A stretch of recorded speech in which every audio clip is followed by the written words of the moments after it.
South Korea का पहला ऐसा क्राइम केस जहाँ पे काफी ब्रूटली तरीके से मर्डर किए जा रहे थे। एक सीरियल किलर लड़कियों को टारगेट कर रहा था और काफी ब्रूटली तरीके से मर्डर कर रहा था। ये केस 1986 से 1994 के बीच का है। इस केस पर एक मूवी भी बनाई गई द मेमोरीज ऑफ मर्डर के नाम से, जो काफी हिट भी हुई थी। इस केस को द होसियोंग मर्डर केस के नाम से भी जाना जाता है। इस केस की एक बात जो आपको हिला देगी, कानून के एक नियम की वजह से अपराधी को उसके अपराध की सजा नहीं मिलती। Hello guys, welcome to my YouTube channel unlock 24। मैं निकिता आपके लिए लेके आती रहूंगी क्राइम की कुछ सच्ची घटनाएं। चैनल पर नए हैं, जल्दी से चैनल को सब्सक्राइब कर लीजिए। आज हम जिस केस पर बात करने वाले हैं वो साउथ कोरिया का एक ऐसा केस था जिसमें पुलिस के पास किलर के खिलाफ सारे सबूत होते हैं, सारे एविडेंस होते हैं, फिर भी कानून के नियम की वजह से एक अपराधी को सजा नहीं दी जाती। जानते हैं कि आखिरकार मामला क्या है, वो कानून का कौन सा नियम था जिसमें अपराधी को सजा नहीं दी गई, और वो व्यक्ति कौन था जो काफी ब्रूटली तरीके से लड़कियों को टारगेट कर रहा था। उसके पीछे का रीजन क्या था। चलते हैं आगे इस घटना की ओर।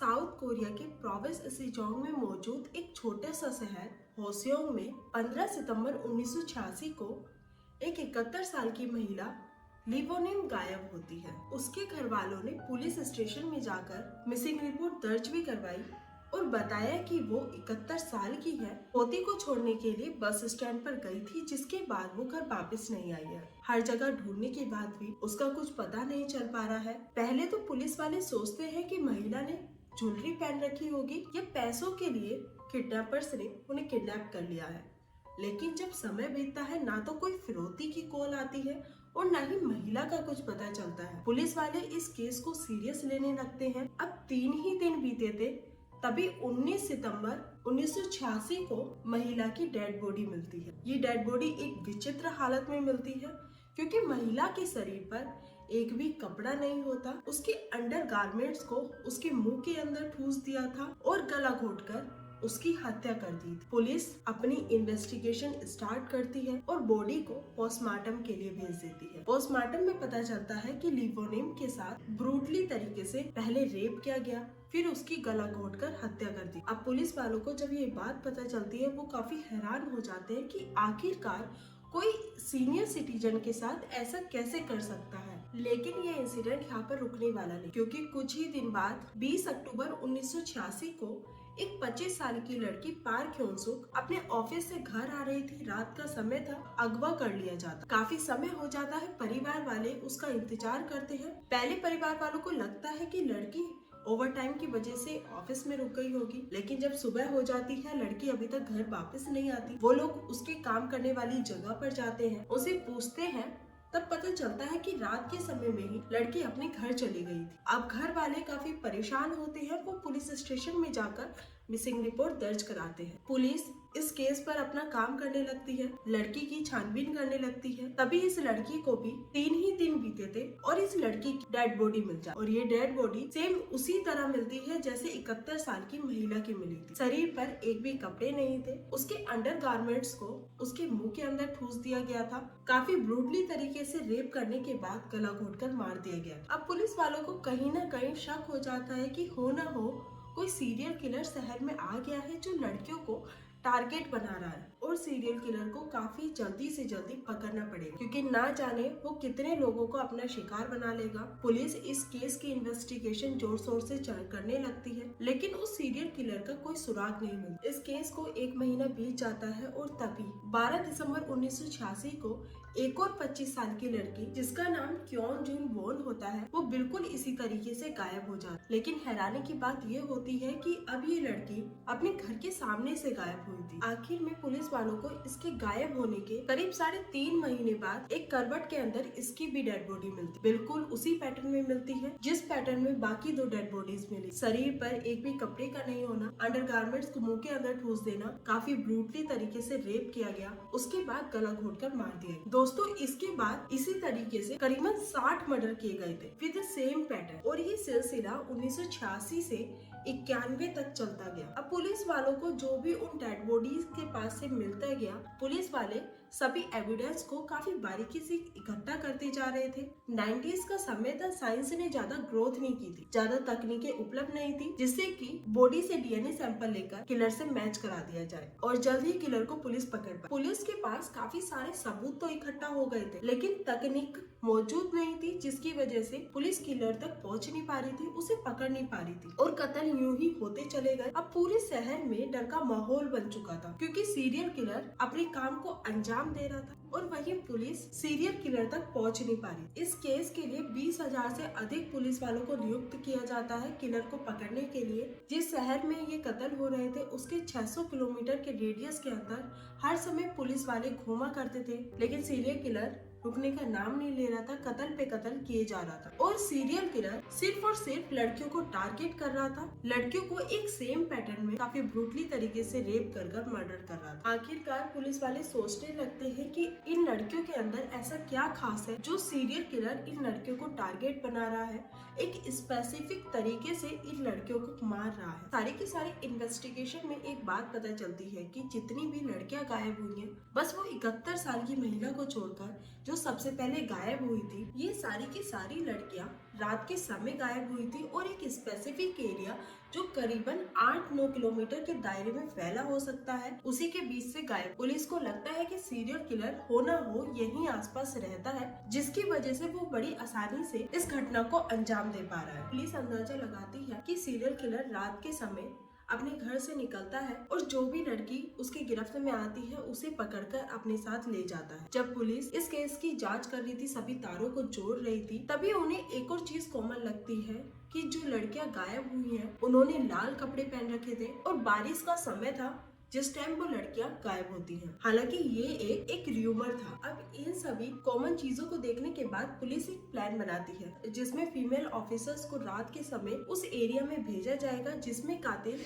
लड़कियों को टारगेट कर रहा था और प्लान के अकॉर्डिंग सारी की सारी सिक्योरिटी टीम पीछे जाएगी, जिससे किलर जब लड़कियों पर हमला करने की कोशिश करे तब पुलिस वाले काफी आसानी से किलर को पकड़ सके। बिल्कुल ऐसे ही पुलिस वाले करते हैं। फीमेल ऑफिसर्स रात के समय लाल कपड़े पहन के जहाँ पर सारी की सारी लड़कियां गायब हो रही, प्लान के अकॉर्डिंग लड़कियां वहाँ पर घूमने तो लगती हैं, लेकिन एक ट्विस्ट आता है। पुलिस वालों का ये प्लान फेल होता हुआ नजर आता। अब किलर फीमेल ऑफिसर्स पर अटैक नहीं कर, क्योंकि किलर ने एरिया चेंज कर दिया था, क्योंकि बिल्कुल इसी तरीके से इस एरिया से थोड़ी दूर एक और कत्ल हो जाता। अब पुलिस को घबराहट होने लगती है। पुलिस वाले ये बात सोचने लगते हैं कि वो पूरे साउथ कोरिया की लड़कियों को टारगेट करे, उससे पहले उसे पकड़ लेना बहुत जरूरी है, जिसके लिए 20,000 से ज्यादा पुलिस वाले हर समय तैनात रहते। उस टाइम वो लोग अपनी यूनिफॉर्म में नहीं हुआ करते थे, कोई सब्जी बेचने वाला बनता है तो कोई कुछ और बनकर हर समय वहाँ पर तैनात रहता, जिससे किलर को उन पर शक न हो। वहीं लेडी ऑफिसर्स भी रात के समय लाल कपड़े पहनकर घूमने लगती, लेकिन अभी भी कोई व्यक्ति ऐसे सामने नहीं आता जो उन लड़कियों पर हमला कर। समय बीत रहा था, तभी पुलिस वालों को पता चलता है कि जो लड़कियों के पास से सैंपल लिए गए थे उनकी डेड बॉडी के पास से, उनमें से लड़कियों के सिवा किसी और का भी सैंपल मिला। अब पुलिस उस सैंपल की टेस्टिंग करने के लिए लैब में भेज देती है और पता लगाने लगती है कि आखिरकार वो सैंपल किसका है। पुलिस अंदाजा लगा रही थी कि वो सैंपल हो ना हो कातिल का ही है। तभी पुलिस को कुछ लोगों से उस किलर की हुलिये के बारे में पता चलता है। वो लोग बताते हैं कि किलर पतला था, उसकी एज 21 से 22 साल की होगी। उसी वक्त उस सैंपल्स की रिपोर्ट भी आ जाती है और एक 22 साल का लड़का यूंग सुंग हो सामने आता है, जिसके साथ उस बाल का सैंपल करीबन 40% तक मिल जाता है और पुलिस यूंग सुंग हो को उठा लेती है। लैब वालों ने पुलिस वालों को बताया था कि ये सैंपल केवल 40% तक मिला है, 100% तक नहीं मिला है, तो वो लोग कंफर्म नहीं कर सकते कि ये ही बंदा कातिल है। उस टाइम की डीएनए रिपोर्ट ज्यादा एक्यूरेट नहीं हुआ करती थी, लेकिन पुलिस वाले सोचते हैं कि कई लड़कियां शिकार बनती जा रही है। वहीं दूसरी तरफ जिस हुलिये के बारे में पुलिस को पता चला था वो काफी हद तक उस लड़के से मैच हो रहा था। पुलिस यूंग सुंग हो को हिरासत में ले लेती है और उसके साथ पूछताछ करती है। 2 दिन हो जाते हैं, पुलिस उसके साथ बड़ी बेरहमी से पूछताछ कर रही थी, जिसके बाद वो लड़का कन्फेस कर लेता है कि इन सब मर्डर्स के पीछे उसका ही हाथ है। उसके बाद पुलिस उसे कोर्ट में पेश करती है। कोर्ट में वो लड़का यूंग सुंग हो साफ इनकार कर देता है। वो बोलता है कि पुलिस ने उसे जबरदस्ती हाँ करवाई है, उसे नहीं पता कि इन महिलाओं के पीछे कौन है जो बुरी तरीके से उन्हें टारगेट कर रहा है। युंग सुंग हो ने पहले ही पुलिस के सामने कन्फेस कर दिया था, जिसके चलते कोर्ट ने उसे उम्र कैद की सजा सुनाई और ये बात भी कही कि वो 20 साल बाद पैरोल पर बाहर आएगा, जिसके बाद उसे जेल भेज दिया जाता है। इसके बाद पुलिस वाले और शहर वाले काफी सुकून में होते हैं, क्योंकि उन्हें लग रहा था कि कातिल अब पकड़ा गया है। इसके बाद शहर में काफी समय तक कत्ल भी नहीं होते। इसी तरह काफी समय बीत जाता है और जो नए पुलिस वाले ड्यूटी ज्वाइन किया करते थे वो एक बार इस केस के बारे में जरूर स्टडी करते थे, क्योंकि ये एक पहला केस था जिसमें 20,000 से ज्यादा पुलिस वालों ने केस को सुलझाया था। 2009 आ जाता है और वो लड़का जिसे जेल में डाला गया था 20 साल बाद पैरोल पर बाहर निकलने वाला था। अब 20 साल हो जाते हैं, पैरोल पर बाहर आ जाता है और निकलने के बाद वो सिर्फ यही कह रहा था कि उसने कोई भी कत्ल नहीं किया। वो नहीं जानता कि आखिरकार उन महिलाओं को कौन मार रहा था। वो बोलता है कि पुलिस वालों ने उसे जबरदस्ती जेल में डाला था। तो एक पुलिस वाला जो इस केस पर स्टडी कर रहा था, उसके दिमाग में एक बात चलती है कि आखिरकार कोई व्यक्ति अपनी पूरी की पूरी सजा काट कर आ चुका है, तो वो ये क्यों बोल रहा है कि उसने ये जुर्म नहीं किया है। उसे लगता है कि जरूर कोई ना कोई गलती हुई है, जिसके बाद वो उन लड़कियों की फाइल्स को काफी बारीकी से पढ़ने लगता है और उस टाइम जो सैंपल्स लिए गए थे, जो भी सबूत इकट्ठा किए गए थे, वो उन्हें दोबारा से डीएनए टेस्टिंग के लिए भेज देता है। डीएनए टेस्टिंग अब ज्यादा अपग्रेड हो चुकी थी। इस टाइम की लैब पहले की टाइम की लैब से ज्यादा एडवांस हो चुकी और अब वो डीएनए टेस्टिंग के जरिए उस व्यक्ति के बारे में जानने लगता है जो उस टाइम पे रेप कर रहा है, जिसके बाद वो सारे सबूतों को यून से मिलाता है और वो नहीं मिलते हैं। अब पुलिस वाले को अंदाजा हो जाता है कि जो व्यक्ति 19-20 साल अपनी सजा काट के आया है वो तो असली कातिल है ही नहीं। इस सोचने की बात ये थी कि अगर ये आदमी बेगुनाह है तो असली कातिल कौन है जो अभी भी बाहर घूम रहा है। काफी सारी कंफ्यूजन को अपने दिमाग में लेकर वो काफी सारी फाइल्स ही पढ़ने लगता है। वो जानने की कोशिश करता है कि रेप केसेस में किस किस को अंदर किया गया है और इसी तरह वो उन लोगों के साथ डीएनए मैच करने लगता है। इसी तरह करते करते एक व्यक्ति लिन चुनजी के साथ डीएनए मैच भी हो जाता है और इस टाइम लिन चुनजी जेल में कैद था। पुलिस वाला उसके पास जाता है और बोलने लगता है कि इस टाइम पीरियड में एक सीरियल किलर घूम रहा था जो लड़कियों को टारगेट बना रहा था। करीब 14 लड़कियों का उस सीरियल किलर ने मर्डर किया था और काफी ब्रूटली तरीके से रेप कर गला घोटकर मार दिया। उसके बाद बोलता है कि उन सारी महिलाओं के पास जो भी सबूत मिले हैं वो तुम्हारे साथ मैच हो रहे हैं, लेकिन ली चुनजिन इस बात से साफ इनकार कर देता है कि उसे इस हत्याकांड के बारे में कुछ पता है। इसके बाद पुलिस ऑफिसर ली चुनजिन के बारे में और बारीक से बारीक डिटेल देखने लगता है। अब पुलिस ऑफिसर जब अपनी इन्वेस्टिगेशन कर रहा था, ली चुनजिन के बारे में जान रहा था, तभी पता चलता है कि ली चुनजिन जिस टाइम सीरियल किलर घूम रहा था और जिस एरिया में वो मर्डर कर रहा था उस टाइम वो वहीं रहा करता था। अगर इसकी जिंदगी के बारे में देखा जाए तो सबसे पहले चोरी के इल्जाम में इसे जेल के अंदर डाला गया था। उस टाइम इसने बोला कि मैं किसी से बचते बचते एक घर में घुस गया था, जिसके बाद उस घर का मालिक जाग जाता है और पुलिस को बुला लेता है। पुलिस वाले इसको पकड़कर ले जाते हैं, कोर्ट में पेश करते हैं। कोर्ट में भी वो यही बोल रहा था कि मैं किसी से बचते बचते उस घर घुस गया था और काफी सारे बातें बोलता है, जिसके बाद कोर्ट उसे वार्निंग देकर छोड़ देती है। लेकिन जिस टाइम वो चोरी के जुर्म में जेल में जाता है उस टाइम उसकी पत्नी अपने बेटे को लेकर घर छोड़कर चली जाती है। उसके बाद ली चुनजिन अकेले अपने घर पर रहने लगता है और काफी ज्यादा परेशान हो। वो एक दिन मार्केट में गया हुआ था और वहाँ पे उसे अपनी साली मिल जाती है जिसकी उम्र 18 साल थी। वहाँ पर वो काफी देर तक अपनी साली से बात करता है और बहला फुसलाकर अपने घर पर ले जाता। दोस्तों वहाँ से आकर कुछ देर वो बात करता है और कुछ देर बाद वो काफी बुरी तरीके से उसे मारने लगता। उसकी साली जब चिल्लाने लगती है तो उसके अंडरगारमेंट्स को निकालकर उसके मुंह के अंदर ठूस देता है और काफी ब्रूटली तरीके से मर्डर करता है। अब उसे लगने लगता है कि बाहर जाकर ये कुछ बता देगी जिसके बाद इसे जेल हो जाएगी। तब वो तेजी से उसका गला घोट देता है, जिसके बाद वो लड़की अपनी जान गंवा देती है। अब वो डेड बॉडी को एक हार्डवेयर गैरेज के स्टोर में फेंक देता है। अब वो अगले दिन अपने ससुर के साथ मिलकर उसकी मिसिंग रिपोर्ट दर्ज कराने जाता है, जिससे कि किसी को उस पर शक न हो। पुलिस वाले अपनी इन्वेस्टिगेशन स्टार्ट कर देते हैं और पता चलता है कि लास्ट में वो लड़की लिन चुनजी के साथ थी। पुलिस ली चुनजी को हिरासत में ले लेती है। पुलिस उससे पूछताछ करती है, जिसके बाद ली चुनजी अपना जुर्म कबूल लेता है। कोर्ट उसे 20 साल की सजा सुनाती है, जिसके बाद उसे जेल में डाल दिया जाता और आज के टाइम में ये जेल में ही अपनी सजा भुगत रहा। पुलिस वाला अब जब सारी घटना के बारे में जान चुका था, जैसे उसने अपनी साली का कत्ल किया था बिल्कुल उसी तरह से उसने अंडरगारमेंट्स को मुंह के अंदर ठूस दिए थे, तो हो सकता है उन कत्ल के पीछे भी यही आदमी हो। लेकिन उस टाइम वहाँ के कानून का एक रूल था जिसमें अगर किसी केस को 15 साल हो जाते हैं तो उस केस पर कोई भी एक्टिविटी नहीं होगी, वहां जाकर कोई भी क्लेम नहीं कर सकता। इस केस को मान लिया जाता है कि ये केस सॉल्व हो चुका है। अब इन सारी बातों को 15 साल से ज्यादा हो चुका था। तब पुलिस वाला दोबारा ली चुन जी के पास जाता है और दोबारा से पूछताछ करने लगता है। लेकिन ली चुन जिन इस घटना के बारे में साफ इनकार कर देता है। वो बोलता है कि वो इस बारे में कुछ नहीं जानता। लेकिन जब पुलिस ऑफिसर उसको बताता है कि सारे सबूत उसके खिलाफ है और भी बहुत सारी चीजें बताता है, तब उसके बाद ली चुन जिन सच बताने लगा। वो बोलता है जो भी लड़कियां गायब हुई है उसके पीछे उसी का ही हाथ था।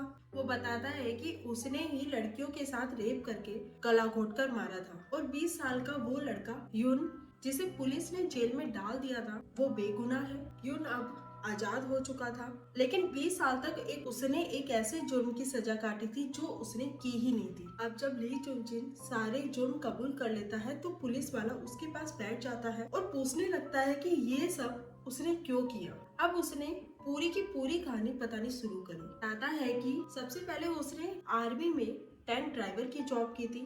वहाँ उसने 3 साल काम किए थे। उस जॉब को छोड़ने के बाद उसकी लाइफ पूरी तरह से चेंज हो गई थी। 1990 में ली चुन जिन कंस्ट्रक्शन कंपनी में क्रेन ड्राइवर का काम करता है, लेकिन क्रेन को चलाने का उसके पास लाइसेंस नहीं था, जिसकी वजह से उसे जल्दी जॉब छोड़नी पड़ जाती है और उसके बाद वो किसी भी जॉब में 1 महीने से ज्यादा टिक नहीं पाता। इसी बीच 1992 में उसकी शादी हो जाती है, जिसके बाद उसका एक बेटा भी हो जाता है। ली चुन जिन का काफी वायलेंट बिहेवियर था, जिसकी वजह से उसकी वाइफ अक्सर उससे परेशान हुआ कर। लेकिन जब ली चुन जिन चोरी के इल्जाम में जेल के अंदर जाता है तो उसकी वाइफ उसे छोड़कर बच्चे को साथ लेकर चली जाती है। जब ली चुन जिन घर वापस आता है और अपनी वाइफ को नहीं देखता और उसे पता चलता है कि उसकी वाइफ उसे छोड़कर चली गई है, उस बात को लेकर उसके मन के अंदर काफी गुस्सा भर जाता है। इस गुस्से की वजह से ना तो वो अपनी वाइफ के पास जाकर कोई सफाई देता और अपने घर में अकेले रहने लगता। अब उसके दिमाग में एक बात चलने लगती है कि वो अपना गुस्सा निकाले तो निकाले किस में। वो जानता था कि वो अपने से, जिसके बाद वो लड़कियों को टारगेट करना स्टार्ट करता है। बाद वो लड़कियों को पकड़ता, उनके साथ रेप करता और जब वो चिल्लाती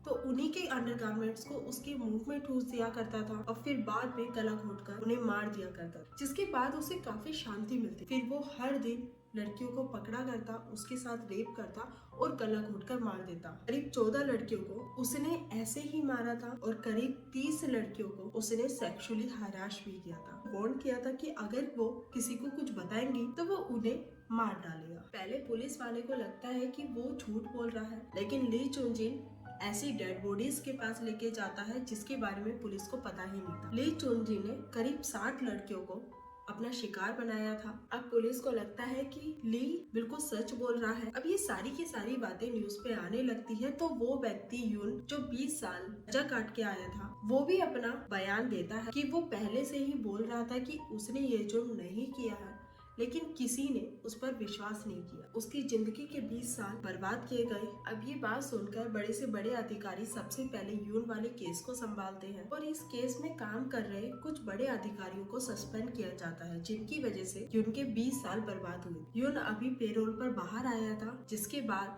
उसे बाइज्जत बरी कर दिया जाता है। वहीं इस केस को 15 साल से ऊपर हो गए थे और ली चुन जिन को पता था कि कानून के नियम की वजह से इस केस पर अब कोई एक्टिविटी नहीं हो सकती, क्योंकि 15 साल से ऊपर की केस को सॉल्व केस माना जाता है। अब पुलिस के पास सारे सबूत भी थे, कातिल भी सामने खड़ा था, लेकिन पुलिस कुछ भी नहीं कर सकती और ली चुन जिन अपनी साली के साथ किए हुए रेप और मर्डर की सजा काटता है। कुछ दिन बाद उसकी वो सजा भी पूरी हो जाती है और खुलेआम घूमने लगता है। ये साउथ कोरिया का पहला ऐसा केस बन चुका था जिसमें 20,000 से ज्यादा पुलिस वाले इस केस पर काम कर रहे थे। इस केस को द होसियोंग मर्डर केस का नाम भी दिया गया। ली चुन जिन ने सजा तो काटी थी, लेकिन सिर्फ एक ही जुर्म की। आप लोगों की उस वक्त के कानून पर क्या राय है कमेंट कर जरूर बताइए। जिसमें उस अपराधी को सजा नहीं मिली, कितनी लड़कियों को अपना शिकार बनाया और बेरहमी से हत्या। तो आज की कहानी हम यहीं पर खत्म करते हैं। मिलते हैं एक नई कहानी के साथ।